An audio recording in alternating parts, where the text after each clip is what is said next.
Assalamualaikum warahmatullahi wabarakatuh. Selamat malam, salam lintas agama. Perkenalkan, saya Mutmainah akan memandu acara kegiatan Diklat Pendidikan Nasional pada malam hari ini. Terima kasih kepada Bapak Syarifuddin SPDI MPD, selaku founder dan CEO Analog Teacher of Learning, dan Ketua Pelaksana Diklat Pendidikan Nasional, Bapak Ahmad Muzakir SPD. Alhamdulillah, acara ini dapat terlaksana berkat dukungan dari Universitas Lampung, Universitas Muhammadiyah Bengkulu, Universitas Islam Negeri Medan, Institut Ilmu Al-Quran An-Nur Yogyakarta, Institut Ilmu Sosial dan Ilmu Politik Biak, Institut Agama Islam Al-Azhar Lubuk Linggau, Sekolah Tinggi Ilmu Tarbiyah NU Al-Hikmah Mojokerto, dan Sekolah Tinggi Agama Katolik Negeri Pontianak. Kegiatan ini juga disponsori oleh Berkah Ziarah, Wisata Religi, Ziarah Makam Para Wali, Toko Munasya, Agen Batik Sasirangan, dan Borneo Tour and Travel Ticketing Online. Para narasumber dan peserta yang kami hormati, sebagaimana telah diumumkan, Diklat Pendidikan Nasional kali ini mengambil tema kemampuan literasi peserta didik dalam abad 21. Sebelum pengujian materi, izinkan saya untuk menyampaikan sedikit pengantar terkait materi yang akan disampaikan. Pada dasarnya, kegiatan ini sangat penting dan menarik untuk diikuti, karena banyak sekali informasi yang kita dapatkan. Oleh karena itu, diharapkan kepada seluruh peserta untuk memperhatikan dan mengikuti diskusi dengan sebaik-baiknya.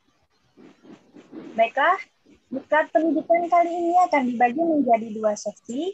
Sesi yang pertama yaitu penyampaian materi secara paralel, dan sesi kedua yaitu sesi tanya-jawab. Pada hari ini akan menghadirkan 2 orang narasumber, yaitu narasumber pertama, Ibu Rora Rizky Wandini MPDI, dengan materi mendesain kelas literasi. Narasumber kedua, yakni Ibu Dr. Mary Sri Hartati, SPD MPD, dengan materi literasi lintas generasi. Untuk mempersingkat waktu, langsung saja kita mulai sesi yang pertama, yaitu penyampaian materi. Saya terlebih dahulu akan membacakan kurikulum vitae narasumber Ibu Rora Rizky Wandini MPDI. Baik, nama lengkap beliau, Rora Rizky Wandini MPDI, tempat tanggal lahir, Medan Krio, 25 September 1990. Status beliau sudah menikah, jenjang pendidikan terakhir S2 PGMI UIN Maulana Malik Ibrahim Malang, dan sekarang sedang S3 PhD UIN Sumatera Utara Medan. Profesi beliau yakni sebagai dosen pembelajaran matematika di PGMI UIN Sumatera Utara Medan. Beliau aktif pada penelitian hibah BUPTN Dimas Kemenap mulai tahun 2017 hingga sekarang. Beliau juga seorang fasilitator dosen pada lembaga Tanoto Foundation dari tahun 2019 hingga sekarang. Adapun karya beliau, buku dengan judul Pembelajaran Matematika untuk Calon Guru NI, lembar kerja Matematika NI berbasis mikir untuk calon guru NI. Dan untuk artikel, beliau memiliki mendiagnosa siswa untuk menciptakan SDM unggul, konsep pola matematika pada surat Quraisy, dan lain-lain. Baik, itu saja kurikulum vitae dari Ibu Rora Rizky Wandini MPD. Kepada Ibu Rora Rizky Wandini MPDI untuk menyampaikan materinya, dipersilahkan. Ya, baik, terima kasih Mbak Moderator, Mbak Mutmainah. Saya akan mulai atas waktunya. Assalamualaikum warahmatullahi wabarakatuh, Bapak Ibu semuanya, para peserta seminar online kali ini. di Analog Teacher of Learning. Sebelumnya saya ucapkan juga terima kasih kepada Analog Teacher of Learning yang memberikan saya kesempatan dan mengundang saya untuk mengisi materi malam ini. Bapak Ibu semuanya, terkait dengan literasi, bagaimana cara mendesain literasi, tentu ada latar belakang yang melatar belakangi. Nah, apa sih latar belakangnya? Yang pertama itu lingkungan belajar memegang peran penting dalam menciptakan pembelajaran efektif. Kalau pembelajaran Bapak Ibu ingin diresapi, ingin disukai sama siswanya, maka desainlah lingkungan belajarnya. Bagaimana cara mendesain lingkungan belajar? Nah, manfaatkan berbagai sumber belajar, termasuk sudut baca, pengolahan siswa, perabot kelas, dan karya siswa yang perlu dikelola untuk bersinergi mendukung efektivitas pembelajaran. Tentu hal ini akan lebih mudah kita pahami dengan kata literasi. Sharing sesi ini saya berharap kepada Bapak Ibu semuanya nanti ketika mengikuti sharing sesi ini Bapak Ibu bisa memanfaatkan beragam sumber belajar yang tersedia di dalam maupun di sekitar sekolah Bapak Ibu, termasuklah sudut baca. Kemudian menyusun alternatif pengaturan tempat duduk siswa, memilih jenis pengolahan siswa yang cocok dengan kegiatan pembelajaran, dan melakukan pemajangan karya siswa sehingga bermanfaat untuk sumber belajar. Nah, sebelum kita masuk ke situ, mencapai tujuan itu, maka kita harus tahu dulu makna dari literasi. Kata orang kalau tidak kenal maka tak sayang, gitu kan? Maka kalau tak tahu makna dari literasi, tidak bisa mewujudkan literasi itu seperti apa, khususnya dalam pendesainan kelas. Literasi sendiri, Bapak Ibu, merupakan kemampuan dalam membaca dan menulis. Nah, membaca yang bagaimana? Membaca yang dapat diartikan sebagai proses menerjemahkan lambang-lambang terkait bahasa, numerasi, maupun proses untuk menjadi sebuah pengertian. Sementara itu kalau menulis adalah mengungkapkan pemikiran dengan mengukirkan lambang-lambang bahasa hingga membentuk suatu pengertian tersebut. Nah, untuk literasi sendiri banyak jenisnya. Slide selanjutnya ya Pak. Ini slide-nya belum berputar, oke. Ada 6 literasi yang dikenalkan dan disosialisasikan oleh Direktorat Sekolah Dasar, Menengah, ataupun menengah atas. Yang pertama, literasi baca tulis. Apa sih literasi baca tulis itu ya kan? Kita harus tahu dulu. Nah, literasi baca tulis adalah kecakapan untuk memahami isi teks tertulis, baik yang bersifat tersirat maupun tersurat, untuk mengembangkan pengetahuan dan potensi diri. Nah, yang kedua itu ada literasi numerasi. Nah, yang dimaksud dengan literasi numerasi ini merupakan kecakapan untuk menggunakan berbagai macam angka dan simbol yang terkait dengan matematika dasar untuk memecahkan masalah praktik dalam berbagai macam konteks kehidupan sehari-hari. Kemudian juga ada literasi sains. Nah, literasi sains ini merupakan kecakapan untuk memahami fenomena alam dan sosial di sekitar kita, serta mengambil keputusan yang tepat secara ilmiah. Selanjutnya, seperti yang kita bahas tadi di awal, sebelum mulai ada namanya literasi digital. Saya di Medan, Bapak Ibu di tempat masing-masing, seperti Pak Samsidin tadi berada di Sulawesi Selatan, bisa berkomunikasi, bisa tatap muka seperti ini. Itu merupakan produk dari literasi digital. Nah, apa sih literasi digital itu? Nah, literasi digital adalah kecakapan menggunakan media digital dengan beretika dan bertanggung jawab untuk memperoleh informasi dan berkomunikasi. Kemudian ada namanya literasi finansial. Nah, literasi finansial ini merupakan kecakapan untuk mengaplikasikan pemahaman tentang konsep, resiko, keterampilan, dan motivasi dalam konteks finansial. Dan yang terakhir adalah literasi budaya dan kewarganegaraan. Literasi ini yang sedang didongkrak oleh Kementerian Agama khususnya, yaitu moderasi beragama, merupakan produk dari literasi budaya dan kewarganegaraan. Nah, apa sih sebenarnya literasi budaya dan kewarganegaraan? Literasi dan budaya dan kewarganegaraan merupakan kecakapan dalam memahami dan bersikap terhadap kebudayaan Indonesia sebagai identitas bangsa serta memahami hak dan kewajiban sebagai warga negara.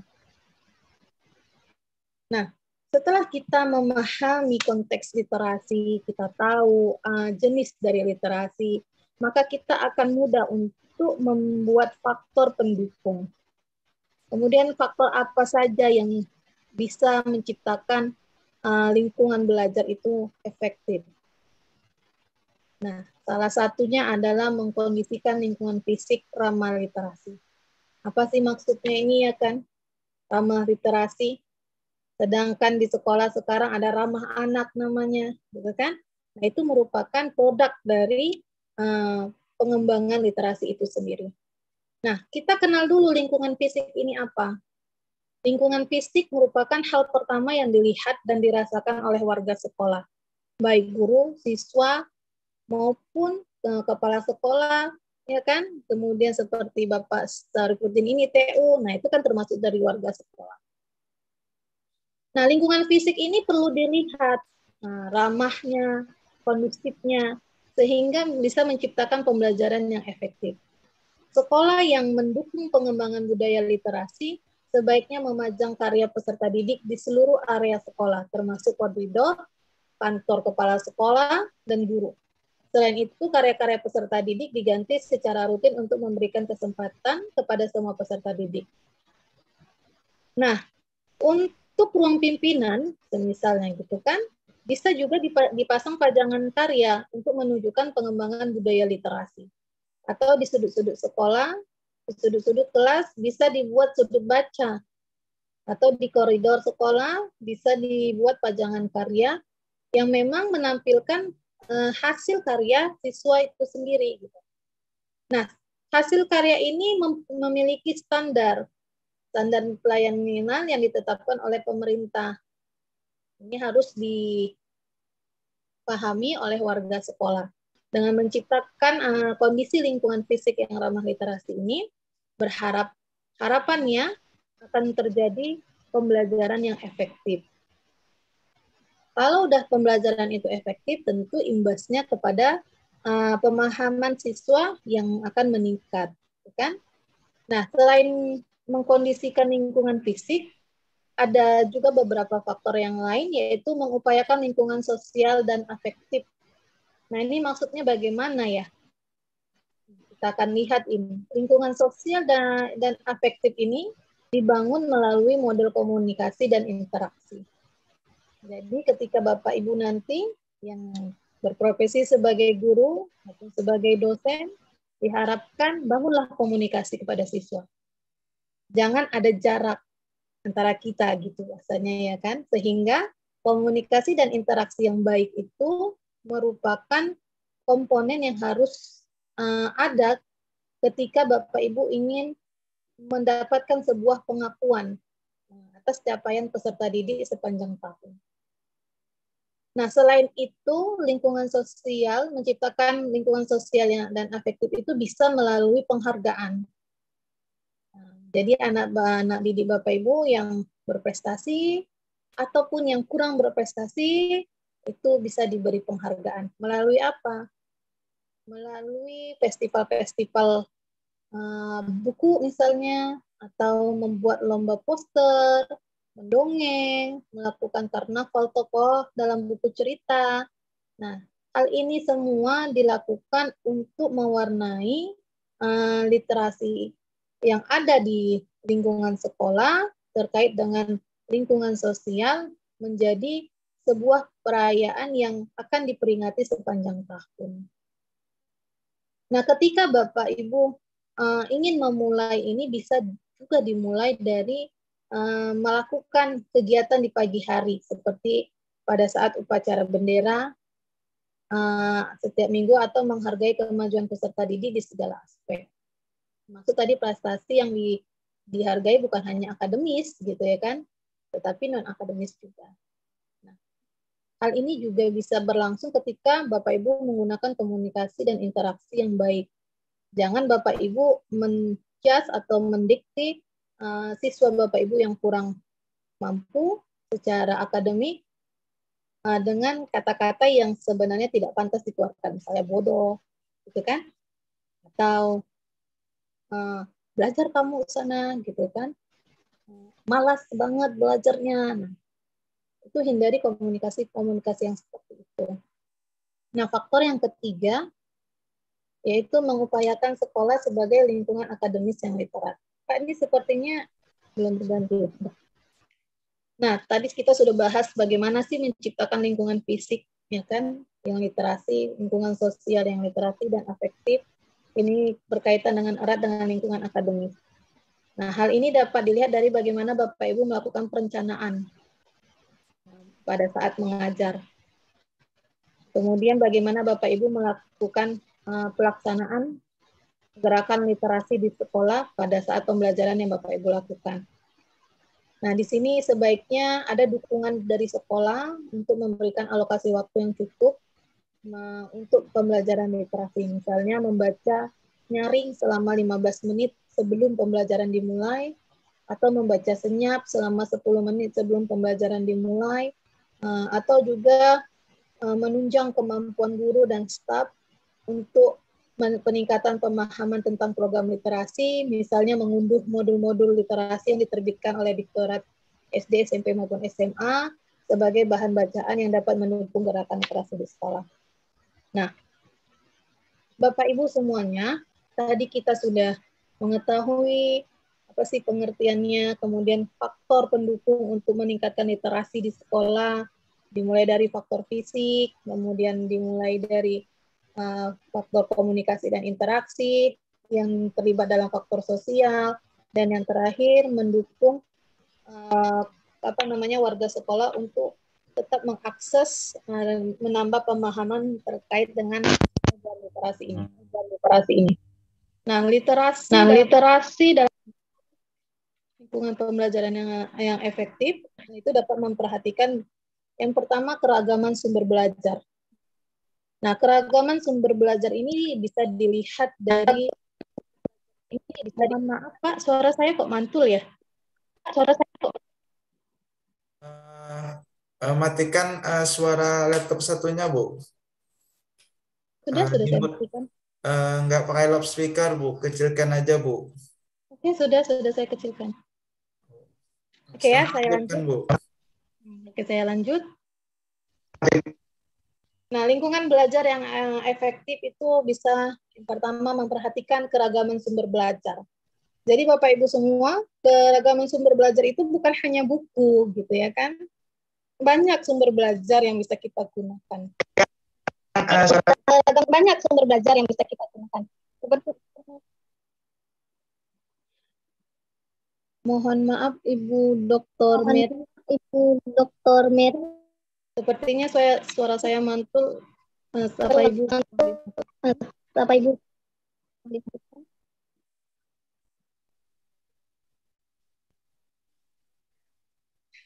Mohon maaf ya Bu, mantul. Oke, terima kasih Bu. Nah, saya ulang. Lingkungan belajar yang efektif itu bisa kita perhatikan dari keragaman sumber belajar. Jadi sumber belajar itu bukan hanya buku Bapak Ibu semuanya. Banyak lingkungan bisa kita jadikan sumber belajar, ya kan? Kemudian sumber belajar bisa didapat dari magazine, dari majalah, dari internet, bahkan dari Bapak Ibu sendiri, itu bisa menjadi sumber belajar. Nah, salah satu yang bisa kita jadikan sebagai sumber belajar, yaitu mengumpulkan buku-buku, baik buku teks sekolah, atau buku bacaan lain yang mendukung pembelajaran di satu tempat, baik itu di sudut, di tengah, maupun di belakang kursi siswa. Nah, itu disebut dengan sudut baca. Serta pemanfaatannya juga bisa berlaku untuk pengaturan meja siswa. Kemudian bisa juga melalui pengelolaan siswa. Dan yang terakhir adalah pajangan karya siswa. Nah, ini merupakan gambar-gambar yang bisa kita jadikan contoh ketika kita ingin mendesain lingkungan belajar kita yang kaya dengan literasi, ya kan? Nah, ternyata warga sekitar sekolah juga bisa menjadi sumber belajar. Seperti yang ditunjukkan pada foto yang ada di sebelah kanan itu, siswa sedang melakukan wawancara kepada bapak pencari ikan. Kemudian tanaman di sekolah juga bisa dijadikan sebagai sumber belajar. Banyak kaya tentang sumber belajar ini. Nah, tadi yang kedua adalah pengaturan tempat duduk. Pengaturan tempat duduk seperti ini, kalau dulu klasikal, kalau di Medan tempat duduknya itu baris berbanjar, ya kan? Guru itu harus ada di depan. Lalu di bangku kursi siswa itu dibagi menjadi 4 dan ke belakang ada 4 atau 5 bangku lagi. Nah, itu secara klasikal. Mungkin dengan pengaturan tempat duduk ini bisa diformulasikan, ya kan? Dengan model U, model O, model L, model berhadapan. Nah, bisa juga yang awalnya guru di tengah itu menjadi gurunya di samping atau di belakang sudut. Seperti yang ada pada gambar nomor 2 sebelah kanan slide. Nah, selain itu, ini juga ada beberapa contoh pendataan desain ruang kelas untuk memudahkan siswa dalam berliterasi. Jadi, Bapak Ibu, saya singkat dari penjelasan saya tentang pengaturan tempat duduk. Syaratnya itu ada MIA. Apa itu MIA? MIA itu merupakan pertama mobilitas siswa guru. Ketika Bapak Ibu ingin mendesain tempat duduk siswa, mendesain ruang kelas yang berliterasi, kan dimulai dari tempat duduk, maka perhatikanlah mobilitas siswa guru. Perhatikan gerak siswa, perhatikan gerak guru. Apakah tempat duduk yang Bapak Ibu atur itu membuat siswa bisa bergerak nyaman, berinteraksi dengan siswa lainnya, dan berinteraksi dengan gurunya? Ataupun sebaliknya, apakah guru bergerak nyaman untuk berinteraksi dengan siswanya? Nah, kemudian ada interaksi antar siswa. Apakah pengaturan tempat duduk ini bisa menghambat siswa berinteraksi antar siswa? Kalau terhambat interaksi antar siswa, maka ada kesalahan dalam pengaturan tempat duduk. Dan yang terakhir ada akses ke sumber belajar. Siswa mudah untuk mencapai sumber belajar yang telah Bapak Ibu sediakan. Nah, pengaturan tempat duduk ini harus memenuhi 3 kriteria atau memenuhi syarat ini. Syarat MIA, diingat ya Bapak Ibu ya, MIA. MIA, M-nya itu mobilitas siswa guru, I-nya interaksi antar siswa, A-nya akses ke sumber belajar. Nah, selain pengaturan tempat duduk tadi, yang kedua ada jenis pengelolaan siswa. Nah, kalau dulu secara klasikal, guru sering menerapkan pengelolaan siswa itu secara individual. Jadi guru banyak melakukan ceramah, metode konvensional, siswa banyak mendengar. Nah, kalau untuk mendesain kelas literasi ini, maka guru harus memperhatikan pengelolaan siswanya. Baik diterapkan secara individual, pasangan, kelompok, ataupun klasikal. Nah, pastikan juga Bapak Ibu bahwa pembelajaran yang Bapak Ibu ajarkan itu merupakan kegiatan pembelajaran yang ramah anak, ya kan? Misalnya siswa tidak diremehkan, tidak dibiarkan saling mengejek di antara siswa lain, apalagi pada saat Bapak Ibu melakukan diskusi kelompok. Nah, interaksi antar siswa ini harus jelas Bapak Ibu berikan supaya pengelolaan siswa yang tepat bisa mendukung pembelajaran Bapak Ibu untuk mencapai tujuan dari apa yang Bapak Ibu buat pada materi yang Bapak Ibu ajarkan. Nah, selain pengaturan tempat duduk, jenis pengelolaan siswa, serta memperhatikan kegiatan pembelajaran yang ramah anak, ada juga namanya pajangan karya siswa. Nah, dalam desain kelas literasi, pajangan karya siswa ini merupakan hal yang salah satu hal yang wajib Bapak Ibu perhatikan. Nah, apa sih yang dimaksud dengan karya siswa itu ya kan? Nah, karya siswa adalah hasil kerja siswa akibat penugasan dari guru dalam satu mata pelajaran. Bukan hanya kerajinan tangan atau prakarya. Nah, karya siswa ini bisa saya contohkan, misalnya untuk pelajaran IPA. Hasil laporan percobaan IPA.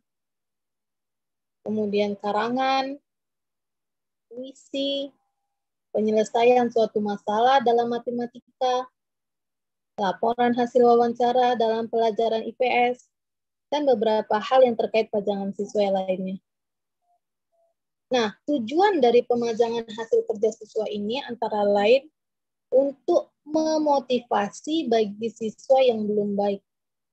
Kemudian memberikan apresiasi, yaitu penghargaan bagi siswa yang bersangkutan yang telah berhasil membuat pajangan karya, baik itu laporan percobaan, puisi, dan lain sebagainya. Kemudian sebagai sumber belajar. Dan yang terakhir sebagai umpan balik dan komunikasi atau alat atau media komunikasi siswa. Nah, Bapak Ibu semuanya, syarat dari pemajangan karya siswa ini saya singkat dengan namanya masuk. Ya. Kalau tadi pengaturan tempat duduk namanya MIA. Sedangkan untuk pajangan karya siswa namanya masuk. N-nya motivasi, A-nya apresiasi, S-nya sumber belajar, U-nya umpan balik, dan K-nya komunikasi. Nah, selain masuk ini, Bapak Ibu, untuk pajangan karya siswa ini harus juga memperhatikan tinggi pajangan. Nah, tinggi pajangan karya ini hendaknya dalam jangkauan siswa untuk melihat. Hasil kerja siswa yang berupa hasil eksplorasi lebih menginspirasi. Misalnya karangan daripada jawaban soal ulangan. Karena soal biasanya sama dengan jawaban pun cenderung sama. Nah, kalau ini terjadi pada mahasiswa, maka pajangan karya mahasiswa bisa juga dipajangkan dalam bentuk explainer. Jika penugasan berupa menulis laporan penelitian diunggah dalam Google Drive atau media sosial. Nah, ternyata selain masuk, bagaimana kita memajang teknik pajangannya pun juga kita harus perhatikan. Apakah pajangan itu dapat dijangkau siswa atau tidak. Ya, Bapak Ibu semuanya ya. Jadi tadi kita telah mengetahui dalam mendesain kelas literasi itu, selain pengaturan tempat duduk, pengelolaan kelas, kemudian pemilihan sumber belajar, kita juga harus memperhatikan pajangan karya siswanya.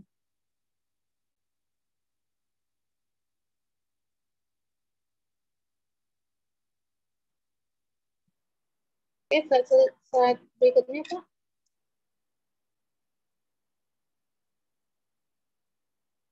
Nah, kita sudah sampai kesimpulan ini, Bapak Ibu.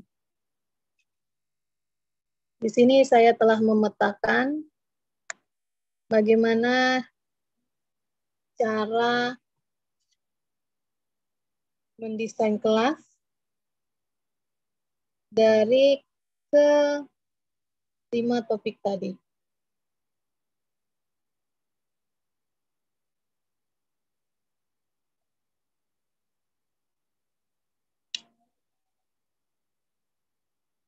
Misalnya topik sumber belajar. Jika konteksnya siswa, maka kita bisa melihat kemudahan mengakses sumber belajar tersebut. Kemudian, akses tersebut dari mana, gitu kan? Ini dari berbagai sumber belajar lainnya, seperti buku, majalah, peta, bola dunia, maupun alat peraga. Kemudian kita lihat sumber belajar dari pajangan karya dan gambar. Bisa diperoleh dari poster. Kemudian label pada perabot kelas atau benda lain untuk menambah kosakata. Sudut baca di lingkungan sekolah bisa diisi dengan buku bacaan yang menarik dan membuat siswa tertarik menjadi sumber belajar.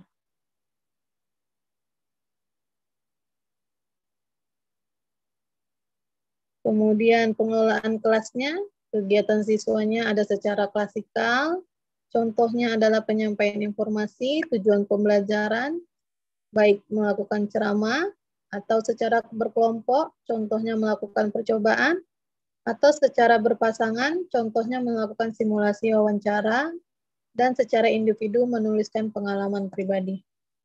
Begitu juga untuk pengaturan tempat duduk. Dan slide selanjutnya, Pak. Nah, Bapak Ibu, ini adalah grafik Matthew. Ketika Bapak Ibu tidak melakukan 5 hal tersebut di dalam kelas Bapak Ibu, maka di sini bisa kita lihat bahwasannya perkembangan kemampuan membaca anak menurut si Matthew itu masih tergolong rendah dan sedang. Jadi mulailah Bapak Ibu setelah mengikuti sesi ini mendesain kelas Bapak Ibu berdasarkan 5 karakter yang saya sampaikan tadi. Selanjutnya, Pak. Nah, dari grafik tersebut dapat dilihat bahwa 1-5 masih menggambarkan perkembangan kemampuan membaca anak itu per kata, per menit, untuk berbagai kelas. Sedangkan grafik yang merah tadi menggambarkan 10% anak dengan kemampuan membaca rendah. Grafik hijau menggambarkan 10% anak dengan kemampuan membaca sedang. Dan terlihat bahwa semakin lama semakin tinggi kelasnya, perbedaan kemampuan membaca semakin besar. Nah, hal ini berarti anak yang lamban membaca pada kelas awal akan mengalami kegagalan yang semakin parah pada kelas berikutnya. Diharapkan Bapak Ibu nanti bisa melakukan literasi melalui desain kelas literat ini dengan memperhatikan 5 karakteristik yang saya sampaikan tadi, bisa merubah grafik yang telah dibuat si Matthew ini. Bahwasannya kemampuan anak lamban membaca yang termasuk dengan berliterasi dengan mengadakan 10 menit atau 15 menit membaca senyap atau membaca nyaring sebelum pembelajaran dapat meningkatkan kemampuan membaca anak. Begitu juga dengan kemampuan literasi lainnya. Oke Pak, saya rasa next. Habis ya? Jadikanlah kelas Anda menjadi kelas literasi sehingga menjadi salah satu bentuk upaya memajukan perkembangan literasi siswa. Next, Pak. Saya rasa cukup ini ya. Oke, thank you Bapak Ibu semuanya. Berikut adalah pemaparan saya. Saya kembalikan kepada moderator. Kepada Mbak Mutmainah, waktu dan tempat dipersilakan. Baik. Terima kasih kepada Ibu Rora Reskiwandini MPDI yang telah menyampaikan materi yang sangat luar biasa tadi. Selanjutnya pemateri kedua yaitu Ibu Dr. Mary Sri Hartati, SPD MPD. Nama lengkap beliau, Dr. Mary Sri Hartati MPD, jabatan fungsional beliau adalah asisten ahli, tempat dan tanggal lahir Pagaralam, 13 Maret 1987. Riwayat pendidikan, beliau di S1 Pendidikan Biologi Universitas Muhammadiyah Bengkulu, lulus pada tahun 2010, S2 di Magister Pendidikan Biologi Universitas Muhammadiyah Bengkulu, lulus pada tahun 2014, dan S3 di Ilmu Pendidikan Konsentrasi Pendidikan Biologi UNY, lulus pada tahun 2021. Baik, pengalaman penelitian dalam 5 tahun terakhir, yakni pada tahun 2018, dengan judul penelitian parenting pendidikan kesehatan reproduksi bagi masyarakat Sekurajang, pada tahun 2021, efektivitas pembelajaran daring melalui WA Messenger pada masa pandemi COVID-19. Nah, adapun untuk pengalaman penulisan artikel ilmiah dalam jurnal pada 5 tahun terakhir dengan judul efektivitas pembelajaran daring melalui WhatsApp terhadap minat dan hasil belajar biologi. Ada jenis-jenis tumbuhan lumut Birophyta pada berbagai substrat di Desa Pasar Melintang, Kota Bengkulu. Beliau juga menyunting atau editor pada tahun 2021 hingga sekarang dengan judul Jurnal Surya Abdimas.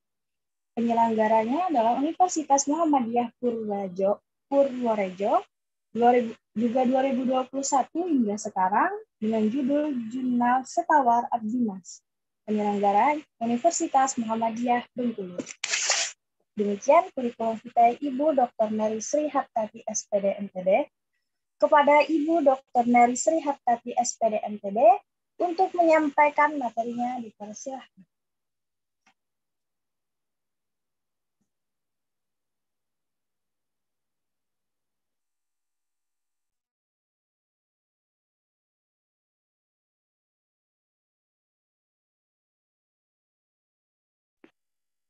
Ibu Dr. Mary Sri Hartati.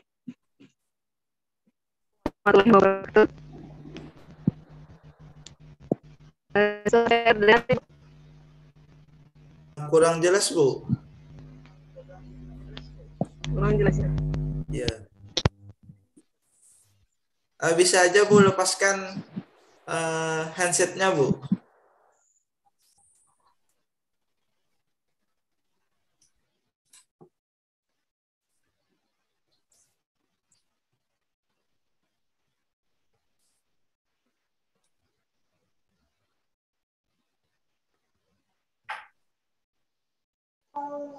Baik, kalau sekarang terdengar?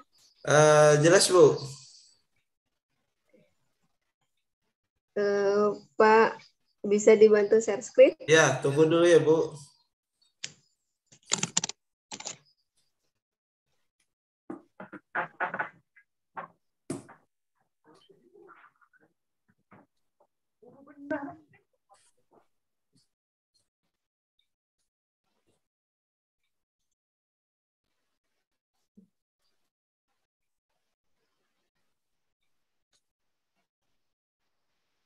Sudah terlihat, Bu?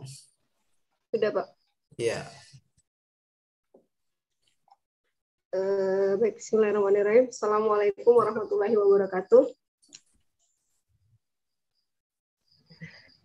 Waalaikumsalam warahmatullahi wabarakatuh. Alhamdulillahirrahmanirrahim. Assalamualaikum warahmatullahi wabarakatuh. Bapak, Ibu yang saya hormati dan saya banggakan yang sudah hadir di ruang Zoom hari ini untuk mengikuti kegiatan Bu Mary, ini Bu, yang mana saya mod, Bu? Ya. Saya sudah mod. Ya, saya lanjutkan, Bu. Baik. Baik, saya lanjutkan ya. Baik, hari ini saya akan berbagi bersama Bapak Ibu semua tentang literasi lintas generasi. Mungkin kemudian ada beberapa hal yang tidak bisa tersampaikan secara langsung, tapi kita bisa sharing bersama. Bapak Ibu semua, seperti yang kita ketahui bersama, bahwa saat ini kita ada pada beragam sekali generasi ya, beragam sekali kemudian generasi yang ada pada saat ini, Jadi setidaknya kalau kemudian kita membagi generasi ini ke dalam bagian-bagian usia, maka kita akan terbagi mulai dari generasi silent sampai kemudian ke generasi alpha. Jadi setidaknya di tahun 2022 ini kita didominasi atau kemudian berkumpul sebanyak 6 generasi. Secara tidak langsung kita berkumpul bersama, kemudian 6 generasi secara tidak langsung gitu ya. Di virtual Zoom kali ini, itu juga mungkin kita saat ini sudah boleh jadi sudah ada 6 generasi sekaligus atau kurang dari 6 generasi tersebut.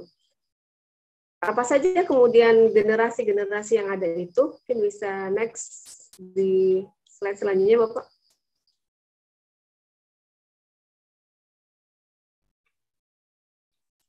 Oke. Baik, kalau tadi rekan saya sebelumnya sudah banyak memaparkan tentang literasi, khususnya bagaimana kemudian menerapkan literasi tersebut di dalam kelas ya. Maka hari ini kita coba membagi generasi ini untuk kemudian bisa memetakan bagaimana kemudian menyikapi atau kemudian mengambil bagian terkait dengan literasi di antara banyaknya generasi yang ada pada saat ini. Jadi ada generasi silent ya, itu generasi yang kelahirannya dimulai dari rentang kelahiran pada tahun 1928 sampai 1945. Artinya generasi ini adalah generasi pejuang yang lahir sebelum kemudian Indonesia merdeka sampai kemudian Indonesia ini merdeka. Kemudian ada generasi boomers ya, pada tahun 1946 sampai 1964. Boleh jadi ini adalah generasi-generasi orang tua saya gitu ya, orang tua saya. Kemudian ada Gen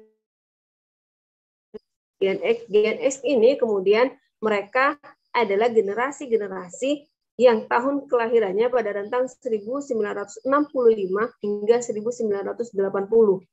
Maka generasi-generasi ini secara tidak langsung adalah generasi-generasi kemudian boleh jadi ya, kalau di saya itu adalah guru-guru saya gitu ya. Mungkin di teman-teman juga seperti itu.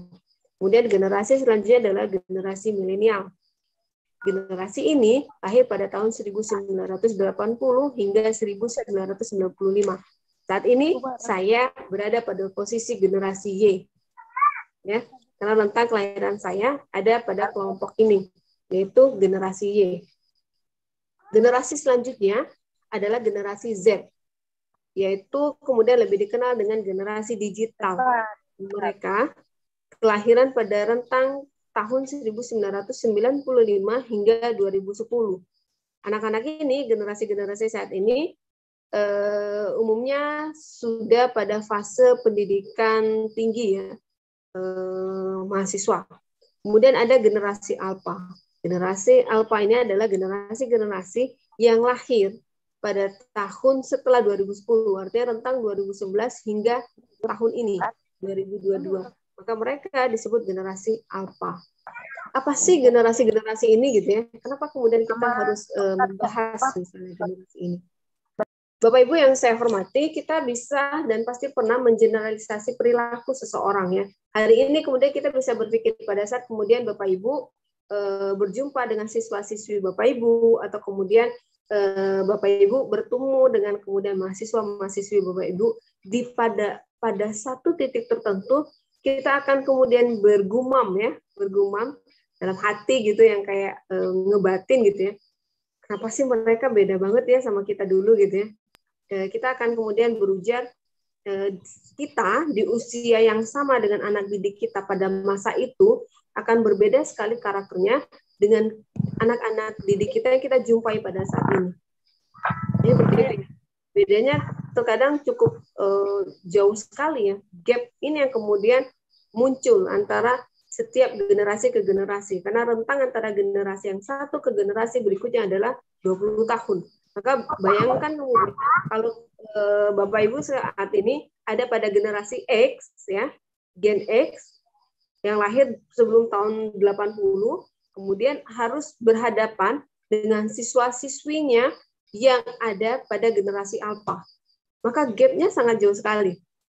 Ada berapa kemudian dilompati? Ada 2 generasi ya, sampai kemudian muncul ke generasi ketiga setelah generasi X tersebut.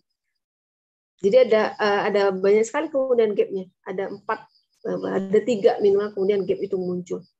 Nah, misalnya ketika orang tua melihat anak-anak muda yang sangat kecanduan gadget ya, Nah, anak-anak kemudian mulai kecanduan dengan gawai ini adalah anak-anak dimulai dari generasi digital, yaitu adik-adik kita yang lahir di tahun 1995 hingga tahun 2010. Mereka adalah generasi Z atau generasi digital, ya, lebih kenal sebagai generasi digital. Nah, atau kemudian ketika anak-anak muda melantarkan jokes yang sulit dimengerti oleh orang tua, pasti juga kesannya meledek, ya. Boomers nggak ngerti deh gitu ya. Kayak anak orang-orang tua tuh nggak bakal ngerti gitu dengan bahasa-bahasa anak-anak yang ada pada generasi Y, generasi Z gitu ya. Baby boomers, Gen E, Gen Y atau kemudian milenial dan istilah-istilah ini akan sering kemudian kita simak atau kemudian sering mampir di telinga kita pada saat kemudian kita berkumpul dengan generasi yang paling kecil, yaitu generasi Alpha. Apa itu generasi baby boomers, ya? Yaitu generasi ini adalah mereka yang kemudian lahir pada tahun 46 hingga 64. Tepatnya apa? Tepatnya setelah Perang Dunia Kedua berakhir, ya. Nah, generasi ini adalah generasi yang kemudian menjadi bagian penting dari sebuah populasi yang ada di dunia, khususnya di negara-negara maju. Kenapa? Karena pasca Perang ini tingkat kemudian kelahiran di seluruh dunia itu melonjak sangat tinggi. Sehingga terjadilah yang namanya ledakan bayi baru lahir atau dikenal dengan istilah baby boom. Nah, makanya generasi ini kemudian dilekatkan dengan istilah boomer. Lalu lahir dan dibesarkan dari orang tua yang sangat strict banget gitu ya, menjadi individu yang memiliki tingkat kedisiplinan yang tinggi. Jadi generasi angkatan tahun boomer ini adalah generasi-generasi yang punya disiplin tinggi, ya, jaga kebersihan, mentalnya kuat, tahan banting gitu ya. Karena kan habis pasca perang. Kemudian prinsipnya sangat kuat, berpegang teguh, loyalitas, dedikasinya sangat tinggi. Lalu generasi berikutnya, tapi apa sih yang kemudian secara umum yang kemudian bisa kita pelajari tentang generasi baby boomer ini? Karakteristik mereka yang kemudian bisa kita coba lihat lebih jauh, ya. Mereka adalah generasi-generasi, jadi generasi ayahanda dan ibunda kita ini, generasi-generasi baby boomer ini adalah generasi-generasi yang secara umum itu sulit untuk kemudian menerima kritik. Tapi mereka suka mengkritik generasi muda yang kayak jadi anak muda tuh jangan gitu dong gitu ya, misalnya seperti itu. Akibat kurang komitmen dan etika kerja gitu. Karena generasi boomer ini adalah generasi kemudian dia etos kerjanya sangat tinggi sekali. Kemudian punya rasa kompetitif yang tinggi, ya, persaingan yang tinggi, kemudian berorientasi pada pencapaian, lalu punya rasa percaya diri yang tinggi, kemudian serba bisa. Bayangkan, kenapa kemudian baby boomers ini adalah generasi yang dianggap serba bisa? Karena mereka lahir melintasi banyak sekali zaman dan banyak sekali kemudian generasi. Artinya setiap kemudian perkembangan yang ada di mulai dari zaman tradisional, ya, sampai kemudian zaman digital ini mereka melaluinya semua. Ada yang kemudian bisa mengikuti ritme tersebut, ada yang kemudian stuck gitu ya. Tapi karena tuntutan maka otomatis sebagian besar dari mereka kemudian bisa mengikuti ini. Lalu generasi selanjutnya adalah generasi X. Seperti apa kemudian karakteristik generasi X ini? Generasi ini adalah generasi yang kalau dibandingkan dengan baby boomer, generasi X ini lebih punya kemampuan bisnis. Dan kemudian mereka menyukai sesuatu yang tidak formal, ya, cenderung informal. Dia butuh validasi secara emosional, kemudian mandiri, banyak akal, gitu, kayak panjang akal gitu. Selalu punya win-win solution gitu ya. Lalu bisa menyeimbangkan antara pekerjaan dengan kehidupan pribadi. Jadi bisa mulai memetakan. Jadi teman-teman yang ada di generasi X ini adalah generasi-generasi yang kemudian mereka mampu menyeimbangkan mana pekerjaan, kemudian mana kehidupan secara pribadi. Selanjutnya adalah generasi Y. Generasi Y ini, kalau kita pada lahir di tahun 1977 sampai kemudian 1994. Apa karakteristik yang umum dari mereka pada generasi ini? Yaitu dibandingkan generasi sebelumnya, teman-teman, generasi Y ini adalah generasi milenial yang mereka kemudian punya keterbukaan, ya, lebih terbuka, menerima perubahan, kemudian ambisius, ya, jadi ambisinya tinggi, punya rasa percaya diri yang tinggi. Makanya generasi-generasi Y ini adalah generasi-generasi yang kemudian lebih mudah meraih sukses di usia muda. Jadi pada umumnya kalau kemudian generasi X itu kan menduduki jabatan atau kemudian menyelesaikan studi itu di usia-usia yang kemudian sudah lumayan senja gitu ya. Tapi generasi Y ini adalah generasi-generasi yang dia lebih cepat kemudian meraih sebuah kesuksesan di usia mudanya. Ini secara umum. Kemudian tidak lepas dari gadget. Dia kan bertransformasi ya dari generasi X kemudian menuju ke generasi Z. Jadi generasi Y ini juga sudah mulai mengakses gadget. Lalu kekurangannya apa? Generasi ini adalah generasi yang sangat rentan dengan stres dan depresi. Jadi kita yang kemudian pada zona Y ini adalah generasi-generasi yang kemudian rentan stres ya. Mental health-nya itu kategori yang kemudian mudah depresi. Beberapa di antaranya juga mengalami kesulitan dalam bergaul atau bersosialisasi. Karena kita mulai bertransformasi ya, dari kemudian tradisional kemudian ke digitalisasi. Kita bertransformasi sehingga pada fase beradaptasi ini menyebabkan kita terlalu banyak kemudian untuk berproses sehingga kita mengalami kesulitan untuk bergaul. Tuntutan tadi ya, karena mengejar kesuksesan juga. Lalu kita beralih ke generasi Z, generasi yang paling banyak pada saat ini. Ada beberapa perdebatan tentang kapan tepatnya generasi Z ini. Ya, Gen Z ini atau generasi Z ini adalah generasi yang tumbuh pada dunia yang serba digital dan canggih.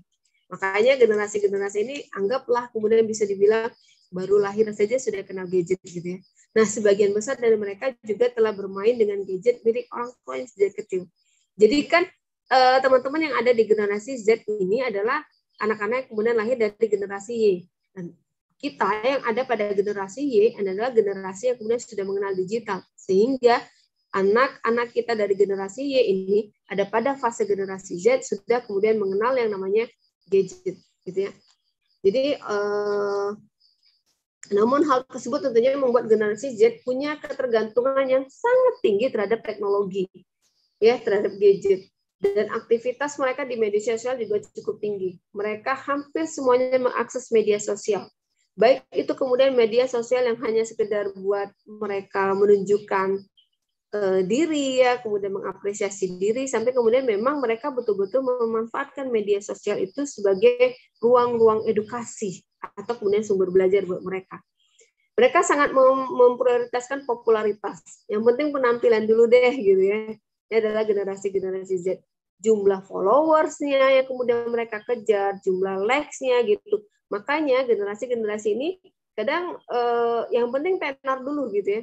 Tanpa kemudian yang penting banyak followersnya dulu. Yang penting apa yang kemudian saya share di media sosial itu punya banyak likes gitu ya. Istilahnya seperti itu. Popularitas. Jadi lebih cenderung kepada kepopularitas. Jadi makanya generasi-generasi ini memburu tempat-tempat yang kemudian sifatnya instagramable gitu. Kayak apa ya?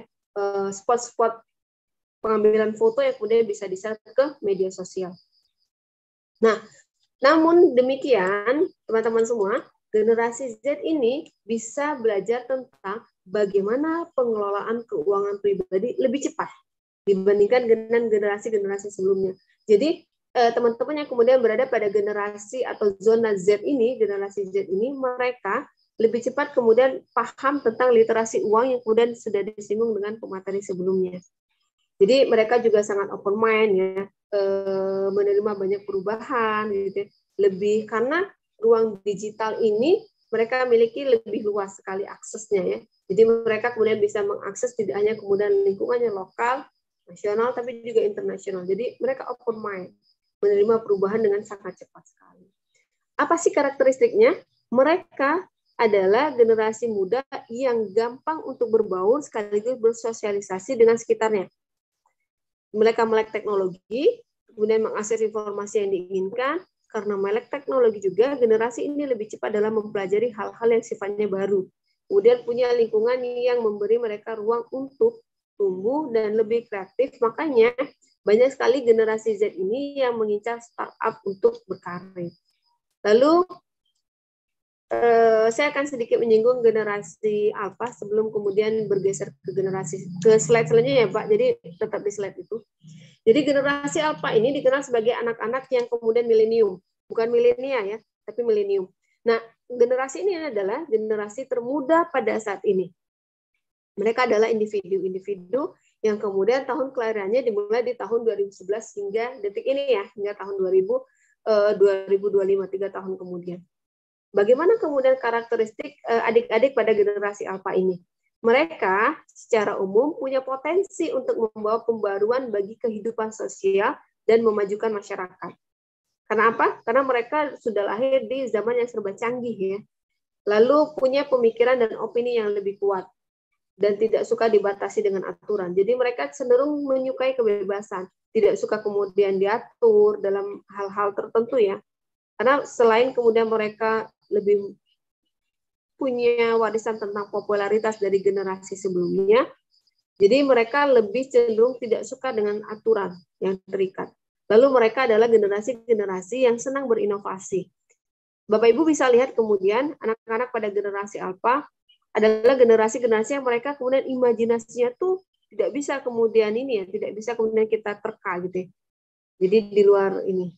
Mereka tidak takut untuk mencari sesuatu yang baru dan tanpa ragu akan beralih pada hal tersebut. Nah, sekarang kita ada pada generasi yang mana? Kalau saya ada di zona Y. Saya tidak tahu kalau Pak Ahmad ada di generasi yang mana ini. Generasi Z, Bu. Generasi Z. Baik, berarti kita terlampau punya gap cukup jauh ya, Pak? Saya 99, Bu. Baik. Oke. Yep. Jadi ini adalah gambaran kemudian kita bisa kemudian mungkin boleh jadi setelah kemudian kita mengenal generasi-generasi ini ya tadi kita bisa kemudian mengapa ya istilahnya itu mengklasifikasi diri atau kemudian mengenal diri sendiri. Apakah kemudian kita sudah sesuai dengan apa yang kemudian kecenderungan secara umum dari generasi-generasi ini yang kemudian tadi saya gambarkan. Ada pengelompokan generasi ini, mungkin Bapak Ibu sudah familiar ya. Ada teori Mannheim pada tahun 1952, beliau membuat pengelompokan generasi ini, bahwa generasi ini adalah suatu konstruksi sosial, ya, suatu konstruksi sosial di mana di dalamnya terdapat sekelompok orang yang punya kesamaan umur, ya. Jadi apa yang kemudian kesamaannya adalah kesamaan usia dan pengalaman historis yang sama. Artinya karena kita hidup satu zaman, maka boleh jadi kita punya pengalaman historis atau pengalaman sejarah yang sama, meskipun kita berada di tempat yang berbeda. Ya, karena akses informasi tadi ya. Kemudian bahwa individu yang menjadi bagian dari satu generasi adalah mereka yang kemudian punya kesamaan tahun lahir dalam rentang waktu 20 tahun. Tapi beberapa tahun terakhir, definisi generasi ini kemudian berkembang dengan lebih pesat ya. Salah satunya kemudian didefinisikan oleh Haporsam. Mereka mengatakan bahwa generasi adalah sekelompok individu yang dia mengidentifikasi kelompoknya berdasarkan kesamaan tahun kelahiran, kemudian usia, lokasi, kemudian kejadian-kejadian yang mereka alami dalam kehidupan kelompok individu tersebut yang lalu memiliki pengaruh secara signifikan dalam fase pertumbuhan mereka. Maka dari beberapa definisi tadi, Bapak Ibu semua, tentang perbedaan generasi yang dipopulerkan, selanjutnya adalah bagaimana membagi generasi berdasarkan kesamaan rentang waktu kelahiran dan juga kesamaan terhadap kejadian-kejadian historis. Nah, pembagian generasi tersebut juga banyak dikemukakan oleh peneliti-peneliti yang lainnya. Baik, tadi sudah saya uraikan ya bagaimana kemudian generasi Z, yaitu generasi pasca milenial, mereka kelompok manusia termuda pada saat ini, meskipun sudah disusul dengan generasi alpha ya. Nah, generasi Z ini sebenarnya adalah kalau kemudian tidak salah adalah ledakan demografi di Indonesia ya, di generasi Z ini. Mereka lebih banyak.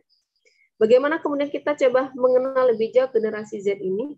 Bisa di slide selanjutnya, Pak Ahmad.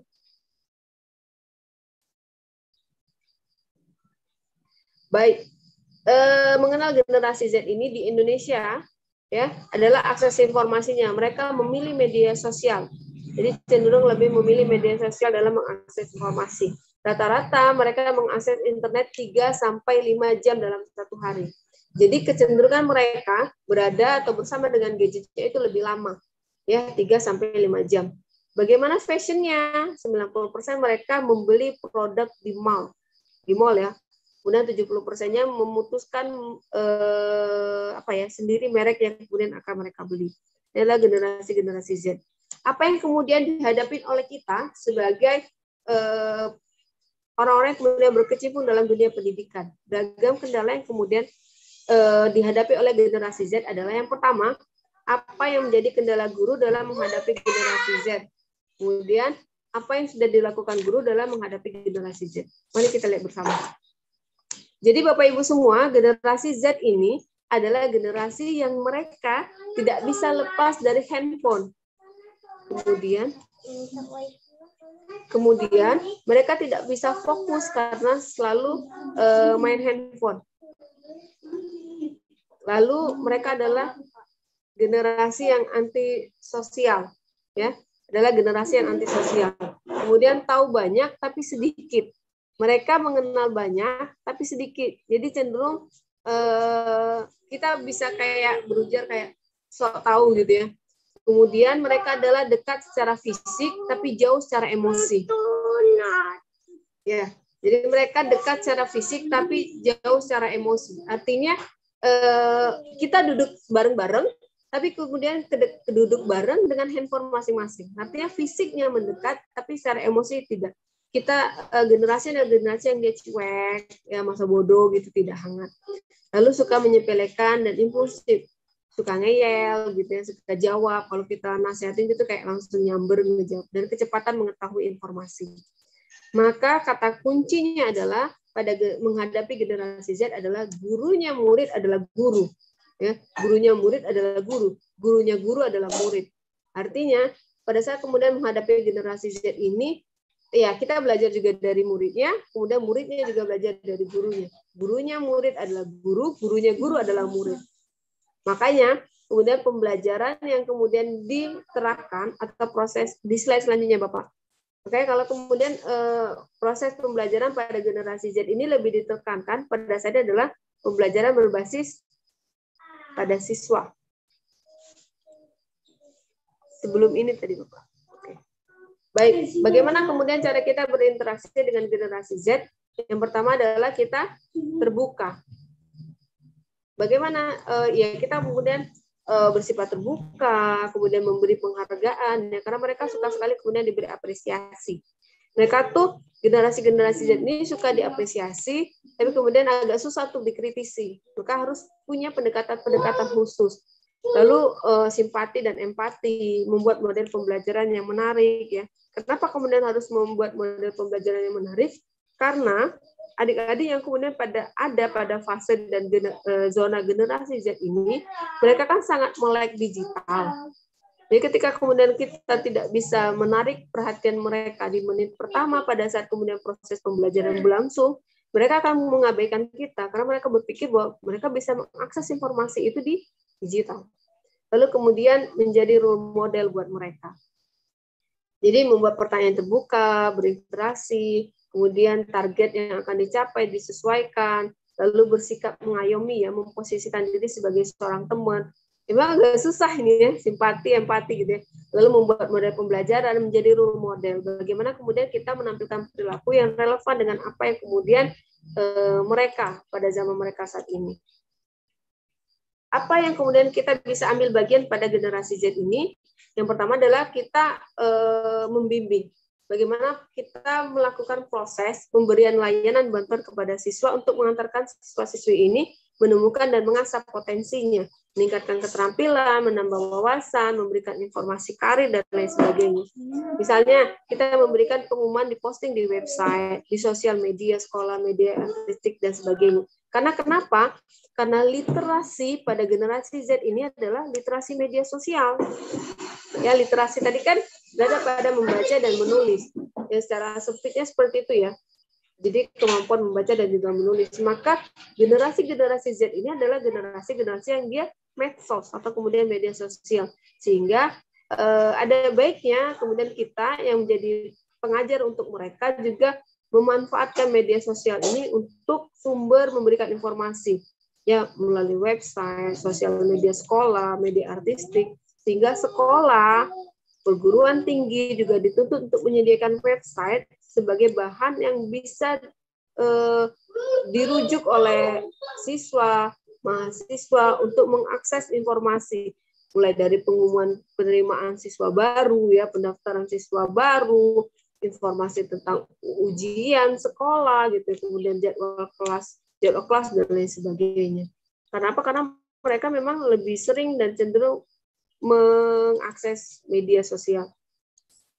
Lalu sama tadi kemudian generasi alfa sudah saya singgung sedikit bahwa sama dengan generasi Z, generasi alfa ini juga menjadi generasi yang dia melek teknologi, mereka lebih cerdas secara digital, tapi dari generasi sebelumnya masalahnya adalah tentu bisa menjadi konsen bagi orang tua. Jadi gap yang terlalu jauh ini, kita yang kemudian ada di fase misalnya di generasi Y masih gagap dengan teknologi, mereka sudah melakukan lompatan yang sangat jauh sekali.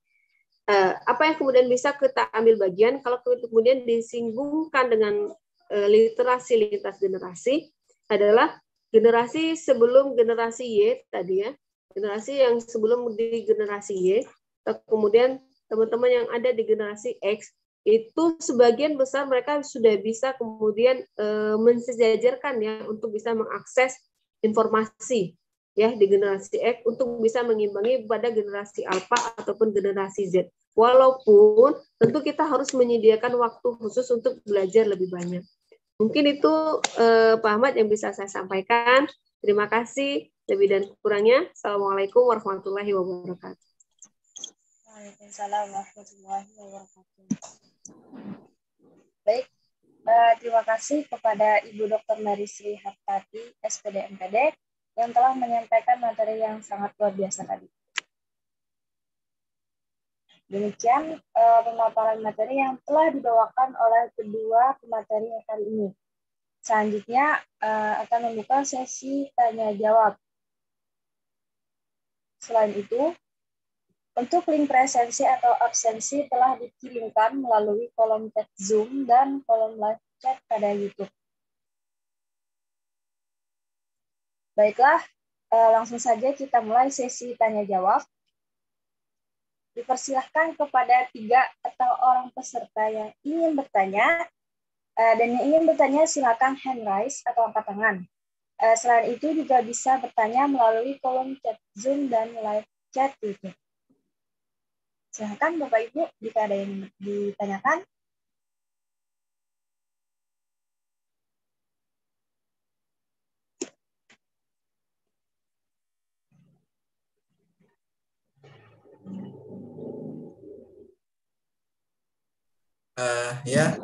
Sekali lagi, apakah ada Bapak atau Ibu semuanya yang ingin bertanya? Kami tunggu. Ini moderator ada yang bertanya, silahkan lanjutkan. Baik, kepada Bapak Bobi, silahkan hidupkan audio dan videonya. Baik, Assalamualaikum warahmatullahi wabarakatuh. Waalaikumsalam warahmatullahi wabarakatuh. Ini saya, perkenalan saya Bobi, dari SMP Negeri 11 Kaur. Ingin bertanya kepada pemateri, tapi tadi memang saya agak terlambat masuk, tapi ya mendengar itu. Di sekolah saya itu kan minat literasinya kan sangat kurang sekali. Artinya daya untuk membangkitkan siswa-siswa saya itu untuk menyemangati untuk membangkitkan daya literasi itu yang baik itu bagaimana, Bu? Oke, mungkin itu saja dulu. Sekian dan terima kasih. Bapak Bobi.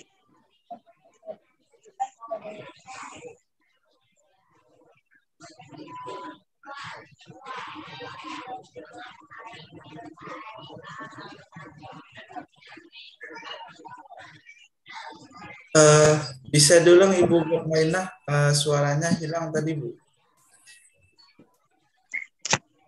Bapak Bobi, Pertanyaan ditujukan kepada pemateri siapa ya, Bapak? Bisa yang keduanya Bu menjawab Bu. Baik.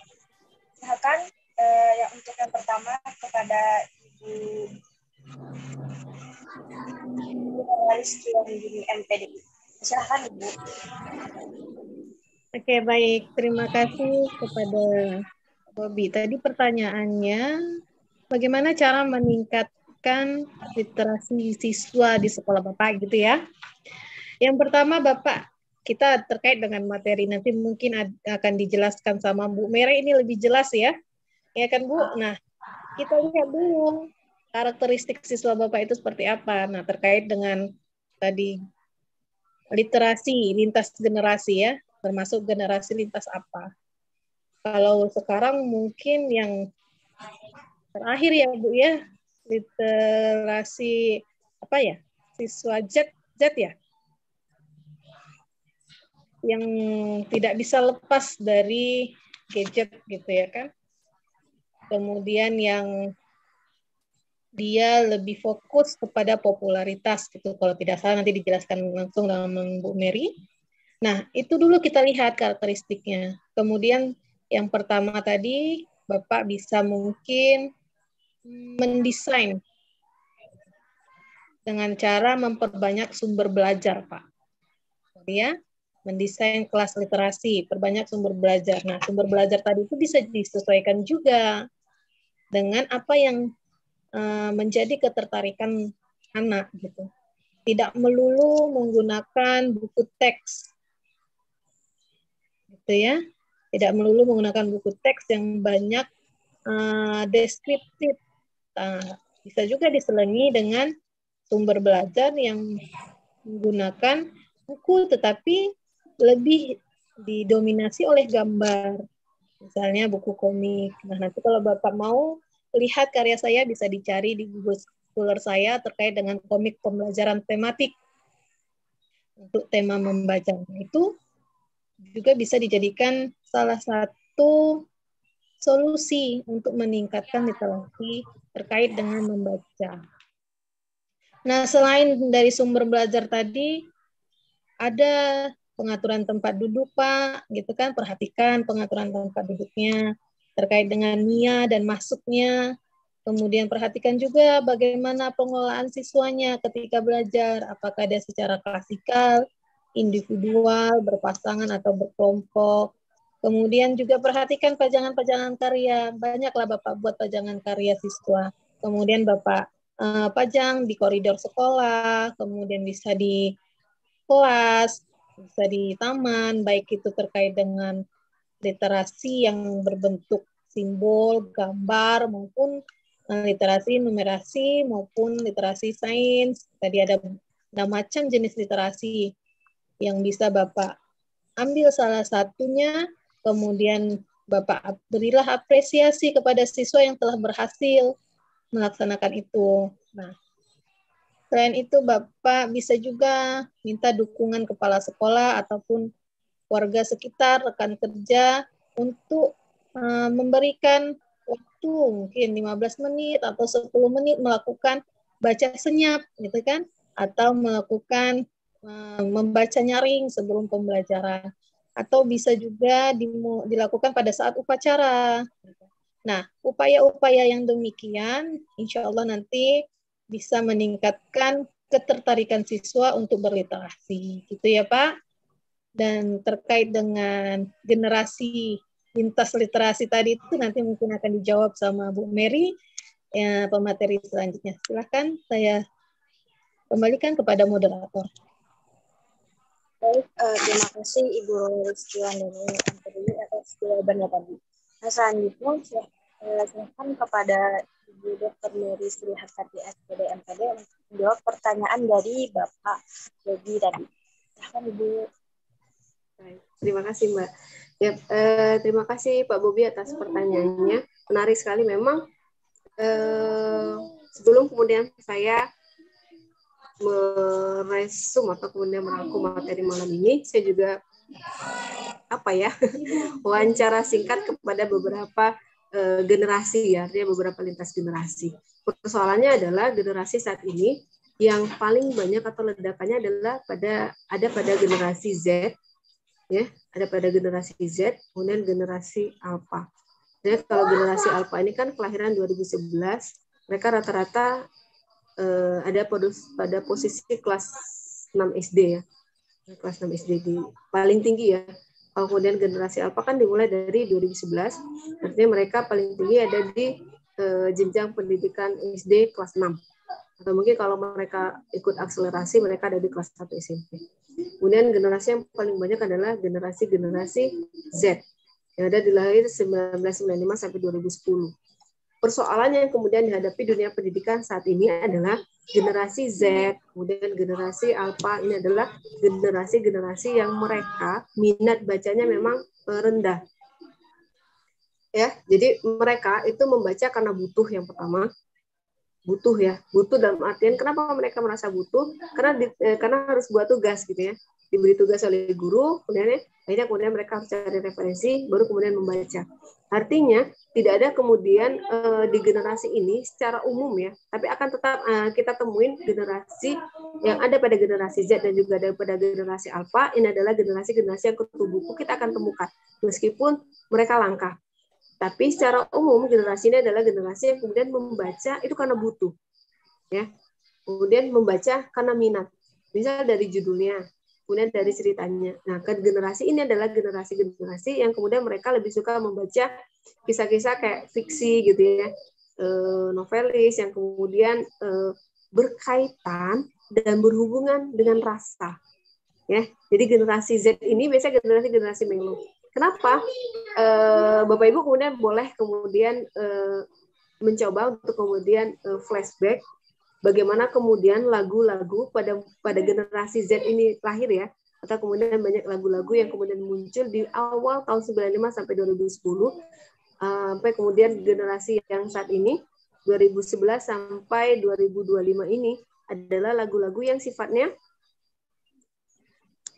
bawaannya melo gitu, buatnya kerasa. Maka generasi yang kemudian generasi Z ini sampai kemudian generasi Alpha ini, mereka adalah pembaca cerita-cerita yang imajinasinya hanya pada kebahagiaan dan umumnya pada hal percintaan. Jadi itu yang kemudian.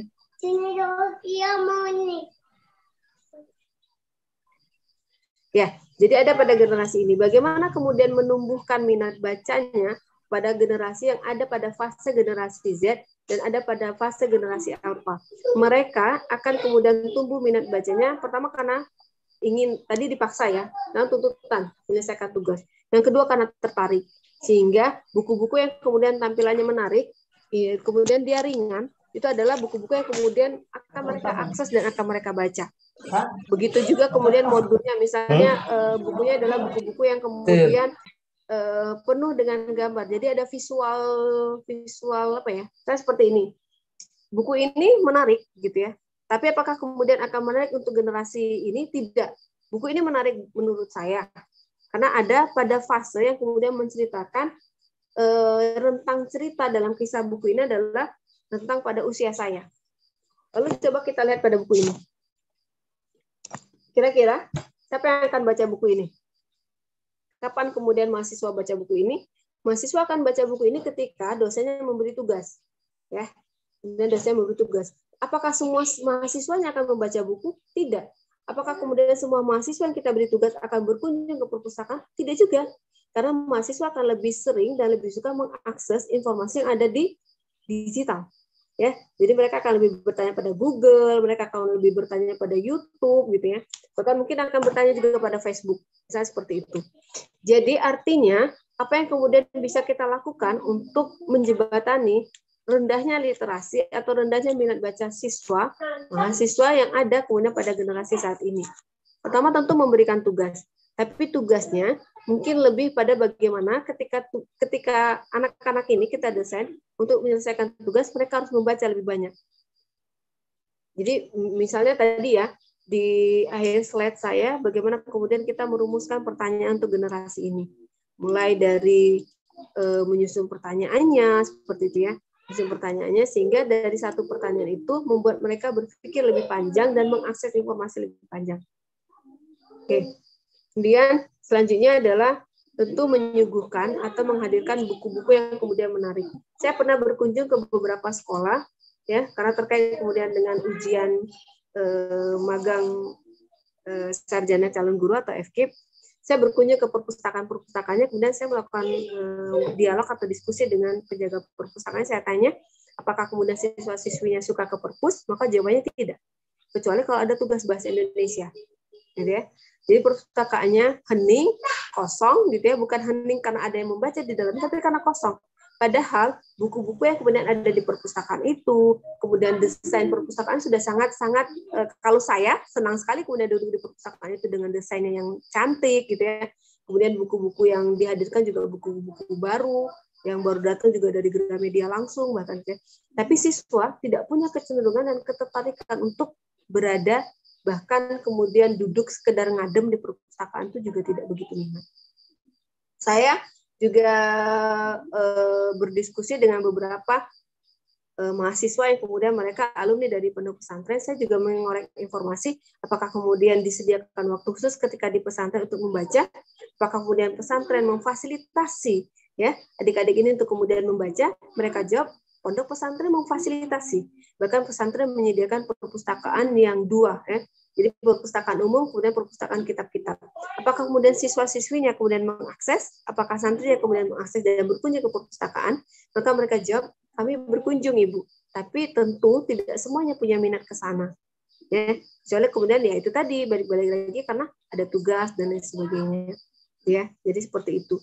Maka memang seperti yang kemudian materi tadi sebelumnya Ibu yang sudah menyampaikan, memang harus didesain komik. Karena anak saya saat ini ada pada generasi alfa. Bagaimana kemudian saya berusaha untuk menemukan minat baca mereka. Jadi minat baca ini bukan sesuatu yang bisa dilahirkan secara genetik, tidak. Tapi minat baca ini ditumbuhkan dari orang tuanya, dari lingkungan terdekatnya. Maka untuk kemudian menjembatani keinginan atau minat baca pada generasi Z, generasi alfa, ini adalah kita menyediakan media bacanya. Tapi yang paling penting dan paling esensi mungkin Pak Bobi dan juga Bapak Ibu semua, apakah kemudian tentang membaca buku saja terkait dengan literasi lintas generasi ini? Maka jawabannya tidak. Jadi tidak sederhana apakah literasi yang kemudian kita bicarakan malam ini adalah literasi hanya untuk membaca buku saja, tidak. Tapi bagaimana kemudian kita memaknai literasi itu secara lebih luas lagi. Jadi bagaimana generasi-generasi ini juga bisa membaca peluang, ya, bisa membaca peluang untuk peluang kerja mereka. Sehingga ketika mereka membaca peluang, mereka juga akan belajar tentang bagaimana berkomunikasi. Maka sangat disayangkan sekali sebenarnya adik-adik ini yang ada pada generasi yang di bawah mungkin lebih muda dari generasi Y, mereka kemudian punya kesempatan dan peluang mengakses informasi digital yang sangat luas, tapi mereka akan kesulitan kemudian membaca peluang karena ketidakmampuan mereka dalam berkomunikasi. Ya, ketidakmampuan mereka berkomunikasi. Jadi seperti ini. Mereka akan mencari kerja yang kemudian pembuka lowongan kerjanya adalah pada generasi Y ke atas. Tapi kemudian yang mencari lamaran kerja adalah generasi Y ke bawah. Gap antara generasi ini ada pada persoalan komunikasi. Generasi-generasi setelah generasi Y adalah generasi yang cuek, menganggap bahwa ketika berkomunikasi, itu mereka tidak berpikir bahwa mereka sedang berkomunikasi dengan orang yang lebih tua. Maka mereka hanya berpikir bahwa saat kemudian bicara, mereka anggap sejajar usianya. Nah ini yang kemudian jadi persoalan yang mungkin bisa kita pecahkan bersama-sama sebagai seorang pendidik, bagaimana kemudian membimbing mereka ini ketika berkomunikasi, ya. Ini juga kan bagian dari literasi, ya. Karena literasi itu kan selain kemampuan membaca, menulis, itu juga kemampuan menyimak dan juga kemampuan berkomunikasi. Mungkin itu dari saya. Saya kembalikan ke moderator. Baik, terima kasih kepada kedua pemateri yang sudah memberikan jawaban yang luar biasa tadi. Jadi kepada Bapak Bobi, bagaimana jawaban dari kedua pemateri pertama ini? Bapak Bobi? Baik, sepertinya. Oke, makasih ya Bu. Baik, Bapak, sama-sama. Selanjutnya kepada Bapak Saleh Lebe, Silakan Bapak hidupkan audio dan videonya. Ya, terima kasih Ibu atas kesempatannya. Yang ingin saya tanyakan di sini Bu, terkait dengan apa tadi? Ini tempat duduk siswa Bu. Ini begini Bu, di saya punya kelas ini Bu. Di saya punya kelas ini, saya memisahkan Bu antara tempat duduk siswa laki-laki dengan siswa perempuan Bu. Ini apakah cara ini yang saya lakukan begitu sudah tepat atau bagaimana Bu? Terus yang kedua Bu, pertanyaan saya yang kedua, ini bagaimana cara kita Bu kira-kira kalau ini menghadapi anak Bu yang dia sudah terlalu kecanduan begitu Bu terhadap HP begitu Bu. Disuruh pun ini selalu melawan, ini seakan-akan tidak mendengar begitu Bu. Itu saja pertanyaan saya Bu, terima kasih Bu.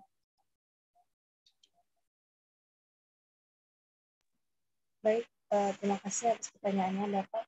Untuk menjawab pertanyaan dari Bapak Saleh tadi, dipersilakan kepada Ibu Rora Rizkiwandini MPDI terlebih dahulu. Silakan Ibu. Ya, terima kasih Mbak Mona. Pak Saleh, saya mau bertanya dulu. Satu kelas itu berapa siswanya Pak? Kalau ini di saya kelas 38 siswa Bu. Kurang keras Ini, Bu, Pak. 38 siswa Bu. 38 siswa. Wah, kelas gemuk ya Pak ya? Iya. Kalau Bapak memisahkan antara laki-laki dan perempuan duduknya, itu sangat bagus. Kalau kita lihat dari gender ya Pak, kemudian kita lihat dari sisi agamanya, bagus ya Pak, karena tidak mahram. Nah, namun Bapak jangan lupa, bukan hanya mengidentifikasi atau memetakan berdasarkan gender saja, tetapi Bapak harus melihat syarat pengaturan tempat duduk tadi. Nah, tadi saya tawarkan namanya MIA, Pak. Mudah diingat ya, Pak ya. MIA. MIA itu Bapak harus memperhatikan gerak siswanya. Apakah gerak siswa ketika Bapak mengatur tempat duduk secara klasikal, itu secara berbanjar, Bapak duduk di depan sebagai guru, meja gurunya di depan, gerak siswa itu terfasilitasi atau tidak? Siswa dengan siswa ketika berkomunikasi, berinteraksi, merasa kesulitan tidak? Siswa ingin bertanya ke guru, maju ke depan, sulit tidak jalannya? Begitu juga guru ketika ingin menjelaskan keliling kelas, sulit tidak jalannya? Nah, itu yang harus Bapak perhatikan terlebih dahulu. Kalau Bapak sudah memperhatikan itu, maka desain kelas Bapak baik. Itu kan sudah bagus. Nah, selain itu, interaksi antar siswa. Ketika siswa Bapak suruh melakukan pembelajaran berkelompok, melakukan percobaan, kira-kira kelas Bapak dengan desain yang Bapak buat sekarang itu memenuhi karakter siswa untuk berinteraksi tidak? Nah, kemudian ketika siswa memerlukan sumber belajar, akses antara siswa ke sumber belajar itu mudah atau tidak? Tadi saya sudah menawarkan beberapa bentuk desain aturan tempat duduk. Ada yang model U, ada yang model O, kemudian ada yang model berhadapan berbanjar, kemudian ada yang model L, kemudian yang ada model lingkaran berkelompok. Nah, itu bisa menjadi salah satu alternatif. Jika Bapak merasa ketiga komponen tadi, MIA tadi tidak terpenuhi pada kelas Bapak. Tapi kalau Bapak merasa sudah terpenuhi nih Bu, gitu kan, maka aturan yang Bapak buat untuk pengelompokan tempat duduk sudah tepat. Nah, selain tempat duduk, Bapak juga harus melihat bagaimana pengelolaan siswanya. Apakah Bapak ingin melakukan pembelajaran itu secara individual? Maka posisi individual itu yang cocok yang mana dengan pengaturan tempat duduk? Nah, berbanjar betul kan? Tidak cocok berkelompok, karena apa? Berindividual. Kemudian kalau misalnya dia ingin berpasangan, apakah cocok duduknya lingkaran? Tidak cocok. Maka yang cocok bagaimana? tempat duduk yang berbanjar dengan satu meja 2 orang. Tapi kalau Bapak ingin pembelajaran itu berkelompok, Bapak atur tempat duduknya berbanjar, tentu itu tidak akan sesuai dengan alur pembelajaran yang Bapak buat. Nah, diharapkan ketika Bapak sudah benar nih mengatur tempat duduk siswa, tujuan pembelajaran yang ingin Bapak capai akan tercapai dengan baik. Siswa pun menerima materi yang Bapak jelaskan akan terserap, kemudian terokoordinir di kepala siswa yang akhirnya nanti akan diterapkan di lingkungan masyarakat ataupun lingkungan sekolah yang terkait dengan kehidupan sehari-hari. Nah, kalau untuk pertanyaan kedua mungkin nanti akan dijawab sama Bu Mary nih, karena Bu Mary yang terkait generasi ini ya. Itu ya Pak Saleh. Nah, terima kasih, mungkin cukup sekian dari saya. Untuk pengaturan tempat duduk saya kembalikan kepada Mbak Mutmainah. Terima kasih Ibu.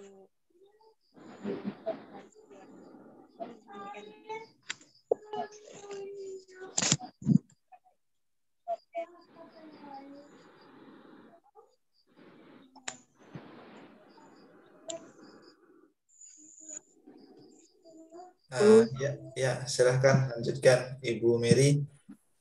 Ya, boleh ini Mbak Mutmainah untuk diulang pertanyaannya yang terakhir, selain tentang posisi tempat duduk tadi ya. Bagaimana cara menghadapi anak yang kecanduan handphone dan selalu melawan kepada orang yang melarang HP tadi? Baik. Terima kasih. Agak susah ya kalau kemudian di usia-usia sekolah. Tapi mungkin yang bisa dilakukan adalah kalau kita sebagai orang tua mungkin bisa Pak. Jadi misalnya kayak sebagai orang tua kita membuat peraturan di rumah, misal kapan kemudian anak boleh mengakses handphone misalnya ya. Saya baru mencoba untuk kemudian menerapkan satu sistem ke anak saya yang paling besar, yang baru usia 11 tahun. Jadi dia boleh akses handphone sebelum kemudian jam sekolah atau mempersiapkan perlengkapan sekolah dia setelah sholat subuh. Jadi kurang lebih dia bisa mengakses handphone. Kalau dia bangun sholat subuhnya lebih cepat, ya, jadi dia akan lebih punya waktu lebih lama untuk bisa bermain handphone. Nah, jadi awalnya memang jadi dia termotivasi untuk kemudian sholat subuh tepat waktu. Motivasinya adalah bisa lebih panjang punya waktu main handphone. Tapi buat saya tidak masalah. Tidak masalah. Nah, saya itu karena dia akan lebih sering tidur lagi daripada kemudian mengambil handphonenya. Jadi tetap menang juga ibunya itu. Tapi ini kalau kemudian di rumah. Lalu bagaimana kalau kemudian di sekolah? Ini kalau di pesantren atau kemudian di boarding school bisa lebih ini ya Pak, bisa kemudian lebih bisa dikontrol. Artinya mungkin hanya 1 minggu sekali kemudian mereka boleh memegang handphone mereka. Jadi Senin sampai Sabtu handphonenya kemudian diserahkan, disimpan oleh bagian sekolah. Artinya hari Minggu mereka boleh mengakses handphone. Lalu, tapi bagaimana kalau di sekolah? Saya lihat beberapa sekolah kemudian sudah mulai menerapkan untuk anak-anaknya tidak boleh bawa handphone. Tapi kemudian hal ini akan menjadi persoalan ketika wali muridnya sendiri yang kemudian memprotes ya. Protesnya seperti ini. Bapak, Ibu guru, kalau kemudian anak kami tidak bawa handphone, maka kami akan kesulitan untuk menjemput. Seperti itu ya. Persoalannya itu seperti itu. Lalu kemudian persoalan selanjutnya yang kemudian dihadapin adalah anak-anak yang kemudian sekolah saat ini adalah generasi-generasi yang kemudian sebelumnya ada terpapar COVID, sempat terpapar COVID, yang semuanya kemudian diakses secara digital. Maka ketika sekolah mereka juga sudah terbiasa dengan gadgetnya, tidak bisa meninggalkan. Mereka akan lebih senang kucing-kucingan dengan pihak sekolah, asal tetap kemudian bisa mengakses handphonenya. Kadang-kadang ketika kemudian, oke lah kita antisipasi belajar di kelas mereka, kemudian kita kasih lembar kerja siswa, lembar kerja diskusi, yang kemudian jawabannya harus diakses kemudian melalui handphone. Di satu sisi kita juga kemudian dihadapkan dengan merdeka belajar. Memang ini bagus ya, merdeka belajar, Kenapa kemudian Merdeka Belajar ini bagus? Dalam artian Merdeka Belajar ini membuat peserta didik kita, siswa-siswi kita, para mahasiswa kita untuk bisa mengakses pengetahuan lebih luas lagi. Tidak hanya kemudian dari dosennya di kampusnya, tidak hanya kemudian dari gurunya di sekolah, tapi lebih luas lagi. Tapi tidak semua peserta didik punya kemampuan memfilter, ya, memfilter pada saat kemudian mereka mengakses informasi dari gadgetnya. Maka bagaimana solusi terbaiknya? Solusi terbaiknya Bapak, bagaimana kemudian kita mendesain proses pembelajaran, ya, desain proses pembelajaran sehingga kemudian bisa mengalihkan anak-anak ini dari gadgetnya. Mungkin pada saat atau kemudian sekolah bekerja sama, artinya dikomunikasikan, ya. Misalnya pada saat datang ke sekolah, handphonenya silakan dititipkan, nanti pada saat kemudian jam sekolah silakan diambil, gitu ya. Sehingga kemudian mereka tetap boleh kemudian bawa handphonenya. Kemudian, yang selanjutnya adalah bagaimana Bu kalau kemudian menghadapi siswa-siswi yang selalu dijawab, ya Pak. Memang generasi-generasi ini adalah generasi-generasi yang pengennya cepat ngejawab, gitu ya. Saya pernah kemudian ngobrol secara langsung dengan siswa yang saat ini dia ada di SMA, kemudian ada di semester 1. Semester 1 kuliah berarti baru di usia berapa, ya. Ketika kemudian ditanya, kenapa sih yang kemudian dituntut oleh anak-anak seusia kamu, gitu ya. Seusia kamu, seusia SMA, gitu. Mereka menuntutnya sebuah kebebasan. Jadi mereka memang tidak mau dilarang-larang, Pak. Makanya kemudian pendekatan yang dilakukan dengan anak-anak yang kemudian saat ini ada di usia SMA dan mahasiswa-mahasiswa semester 1 misalnya, itu adalah pendekatan sebagai seorang teman. Tapi ketika kemudian kita mendekatkan jarak, memposisikan kita sebagai teman, kita kebingungan lagi nih untuk kemudian mengambil posisi bahwa kita adalah sebagai orang tua mereka. Ini juga memang kesulitan, ya Pak. Jadi memang harus bagaimana ya? Kita harus mengenal bahasa mereka juga. Kita juga harus kemudian mengenal apa-apa yang kemudian perkembangan-perkembangan terkini sehingga tidak ada gap pada saat kita kemudian berdiskusi dengan mereka.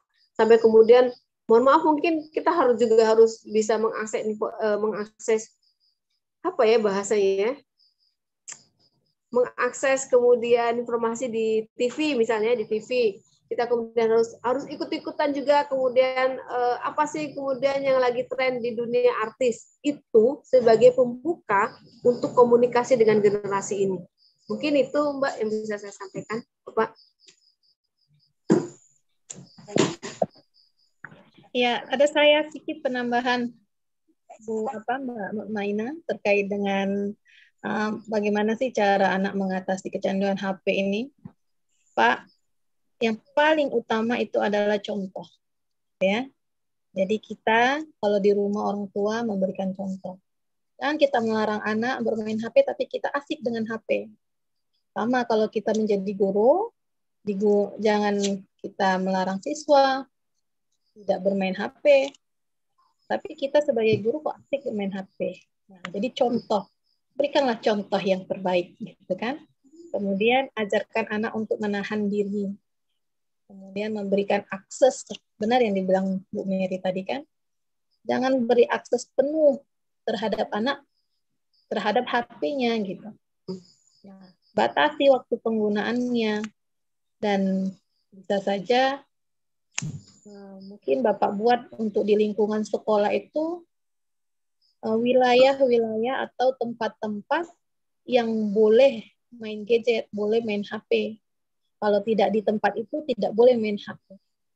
Selain pembatasan waktu. Tapi yang paling mendominasi adalah kita memberi contoh. Berikanlah contoh yang terbaik. Mungkin itu ya, Pak Saleh, tambahan dari saya terkait pertanyaan Bapak yang nomor 2 dan setelah dijelaskan panjang lebar oleh Bu Mary. Oke, Mbak Mutmainah, saya kembalikan. Terima kasih kepada kedua pemateri yang memberikan jawaban yang luar biasa tadi. Bagaimana Bapak Saleh atas jawabannya? Ya, terima kasih Bu. Terima kasih. Selanjutnya ada pertanyaan komentar dari Bapak Rudiono, tanyaan beliau, membangun literasi di sekolah perlu dukungan semua pihak, baik rekan guru, kepala sekolah, dan warga sekolah. Bagaimana cara mengatasi kurangnya dukungan dari lingkungan sekolah? Baik, untuk pertanyaan dipersilakan kepada Bu Rora Rizky Wandani NPDI terlebih dahulu. Silakan Ibu.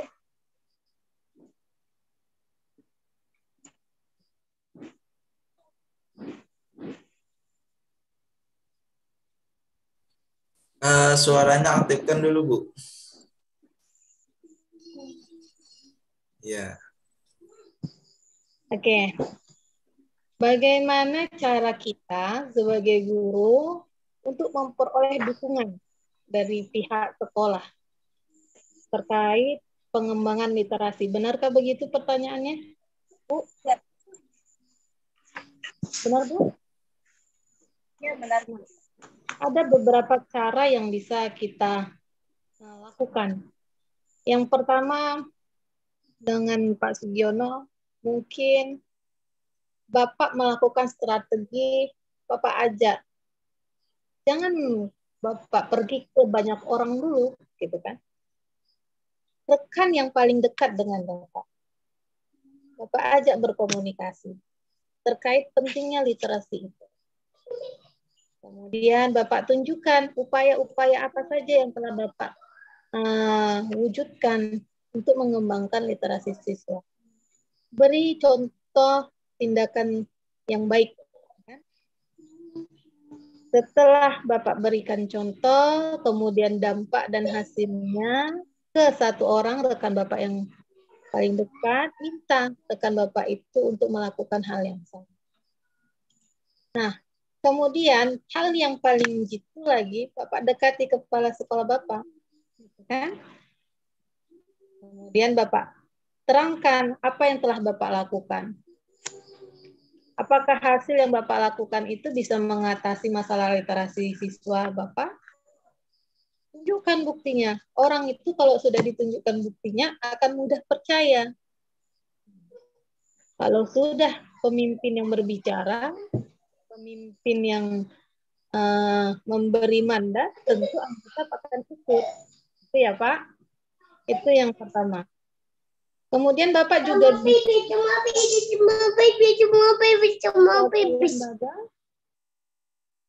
yang memang fokusnya dalam pengembangan literasi untuk berbicara dengan kepala sekolah. Selain mengundang lembaga-lembaga tersebut, mungkin Bapak juga bisa memberikan atau membuat di kelas Bapak dulu nih ya kan, sudut baca. Nanti kalau sudah lihat kepala sekolah Bapak, wah kelas Pak Sugiono ini mantap gitu. Apa khasiatnya Pak? Apa strateginya? Apa yang melatar belakangi Bapak membuat kelas seperti ini, kan? Nah, ketika itu sudah kena, maka yang di bawah yang lainnya pasti akan ikut, insya Allah. Begitu ya, Pak Sugiono. Untuk tambahannya mungkin Bu Mary ingin memberikan tambahan terkait pertanyaan dari Pak Sugiono ini. Silakan Bu Mary. Baik, silakan kepada Ibu Dr. Mary Sriantati SPD MPD untuk menjawab pertanyaan dari Bapak Rudiono tadi. Baik, terima kasih. Ya, jadi kalau kemudian terima kasih ya Ibu Roro yang sudah menjelaskan di awal. Jadi terkait bagaimana kemudian membangun literasi di sekolah ini betul sekali. Memang membutuhkan dukungan dari banyak pihak ya. Jadi tidak bisa kemudian misalnya Bapak sendiri atau kepala sekolah sendiri. Tapi mungkin ya kepala sekolah lebih ini ya, lebih punya kemudian power sebenarnya untuk kemudian melakukan literasi ini. Tapi kenapa kemudian sekolah tidak mendesain bahwa setiap kelas ada waktu khusus yang mereka 30 menit wajib masuk ke perpustakaan untuk membaca buku apapun, diberi kebebasan. Jadi saya bertemu dengan sekolah yang kemudian dia menyediakan waktu khusus untuk namanya jam literasi beragama. Maka di jam literasi agama itu atau literasi beragama atau kemudian jam literasi agama maka siswa-siswi di semua sekolah tersebut diwajibkan pada jam tersebut, pada jam literasi beragama itu, mereka belajar lebih banyak tentang agamanya sendiri-sendiri. Ya, karena di sekolah tersebut ada 5 agama, ada mulai dari Islam, Kristen, Protestan, Hindu, Buddha, kepercayaan, sampai kemudian Konghucu. Makanya yang kepercayaan pun difasilitasi. Itu mereka menyediakan waktu namanya jam hari literasi beragama. Dalam setiap minggu mereka punya 2 kali waktu untuk literasi beragama. Kemudian mereka juga menyediakan waktu untuk literasi. Artinya setiap kelas itu kemudian diberikan waktu 30 menit siswa-siswinya untuk masuk ke perpustakaan dan membaca buku. Dibebaskan siswa-siswi untuk membaca buku apapun. Mungkin ini bisa kemudian sebagai salah satu sebagai upaya ya Bapak Ibu untuk kemudian anak-anak dan siswa-siswi kita di sekolah untuk masuk ke perpustakaan. Lain tentu kalau misalnya 30 menit, maka dari satu kelas itu walaupun kecil kemungkinan paling tidak akan ada 1 atau kemudian 2 siswa dan kemudian dia akan kecanduan dengan membaca. Itu dulu dari saya. Baik, terima kasih kepada kedua pemateri yang sudah memberikan jawaban yang sangat luar biasa tadi. Jadi Bapak Rudiono, bagaimana jawabannya? Cukup jelas dan sebagian sudah saya laksanakan di sekolah. Terima kasih. Selanjutnya untuk satu pertanyaan lagi, kita Bapak Ibu ada yang ditanyakan, silahkan. Baik, Bapak Ibu semuanya, kami berikan kesempatan terakhir. Satu pertanyaan lagi. Silahkan bagi yang ingin bertanya, silahkan hand raise ataupun angkat tangan.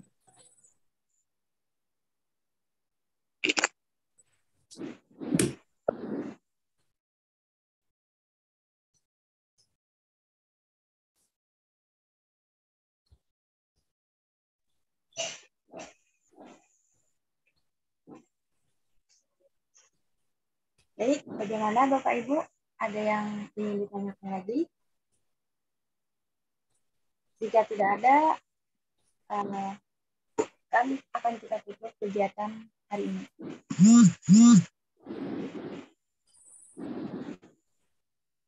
Baik, karena tidak ada pertanyaan lagi, demikianlah kegiatan Diklat Pendidikan Nasional dengan tema Kemampuan Literasi Peserta Didik dalam Abad 21.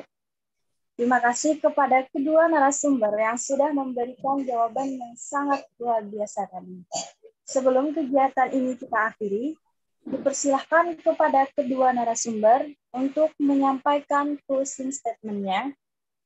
Terlebih dahulu, dipersilahkan kepada Ibu Rora Rizky Wandini, MPDI. Dipersilahkan. Baik, terima kasih Mbak Fina, Bapak Ibu semuanya. Pembelajaran ataupun sharing pendapat, sharing pengetahuan kita malam hari ini tidak akan berguna dan tidak akan bermanfaat ketika Bapak Ibu tidak menerapkannya di dalam kelas. Maka apapun yang Bapak Ibu peroleh, walaupun hanya satu materi yang Bapak Ibu pahami, segeralah terapkan di dalam kelas. Itu ya, apalagi dalam meningkatkan literasi, khususnya untuk mendesain kelas, yang literat itu seperti apa.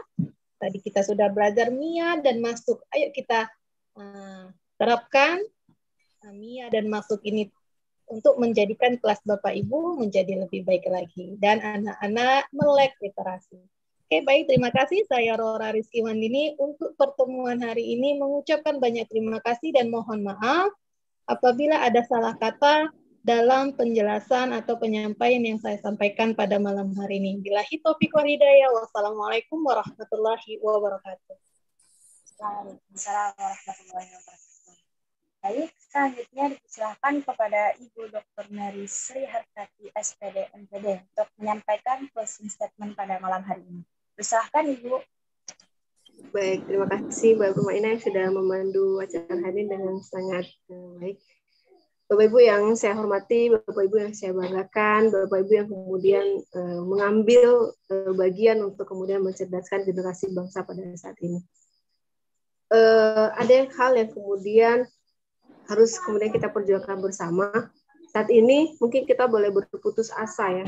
Boleh jadi kita kemudian seperti kehilangan harapan melihat terlalu senjang generasi saat ini ya, perubahan karakter, kemudian perubahan sikap dan lain sebagainya.